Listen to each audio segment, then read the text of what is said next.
প্রতি বছরই এই বন্যা নিয়ন্ত্রণ বাঁধ জুড়ে দেখা দেয় নানান জটিলতা। কোথাও ভেঙে যায়, কোথাও দেবে যায়। কখনো বন্যার পানিতে আতঙ্ক থাকে মতলবের জনগণ, কখনো বা অতিরিক্ত বাড়ি বর্ষণে যে প্লাবিত যে বন্যার পানি, সেই বন্যার পানিতে ঝুঁকিতে থাকে এই বন্যা নিয়ন্ত্রণ বাঁধ। এই জায়গাটিতে সর্বমোট আমরা হাতে গুনলে 500 হাত সিসি ব্লক দ্বারা আবদ্ধ করা হয়েছে।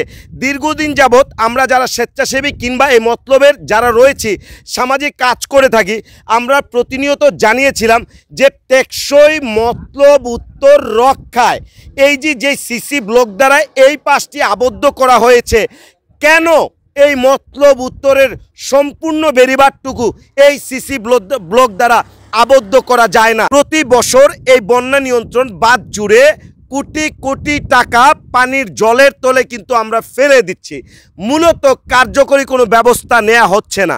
আর মতলব উত্তরে মূলত যখনই বন্যার একটি সম্ভাবনা দেখা দেয়, পানির যখন প্রবল অবস্থা দেখা দেয় এবং এই বন্যা নিয়ন্ত্রণ বাঁধ যখন ঝুঁকিতে থাকে, তখন প্রশাসন, স্থানীয় জনপ্রতিনিধি, যারা অভিভাবক, প্রত্যেকেই তারা কিন্তু লেগে পড়ে যে কিভাবে এগুলো সংস্কার করা যায়। কথা হচ্ছে বছরের 3 মাস বর্ষা থাকলেও বাকি যেই 9 মাস শুষ্ক অবস্থায় থাকে, সেই অবস্থায় কেন তারা এই জায়গাগুলো পদক্ষেপ নেয় না, কার্যকরী কোনো ব্যবস্থা নেয় না?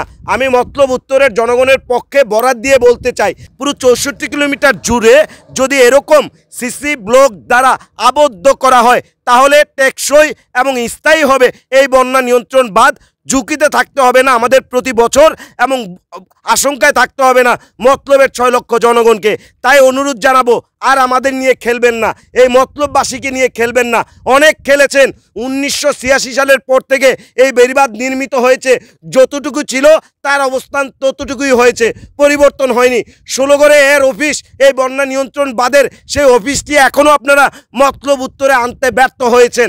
আমরা বিশ্বাস করি এই মতলব উত্তরের যে বৃত্তাকার 64 কিলোমিটার বাঁধ রয়েছে, এটির পার জুড়ে যদি এভাবে সিসি ব্লক দ্বারা আবদ্ধ করা হয়, টেকসই হবে বন্যা নিয়ন্ত্রণ বাঁধ, নিরাপদ থাকবে মতলব উত্তরের জনগণ, পর্যটনময় হবে এই মতলব উত্তর, যার পাশে পশ্চিম পাশে রয়েছে মেঘনা নদী, এছাড়া বাকি পাশ জুড়ে রয়েছে দনাগোদা নদী।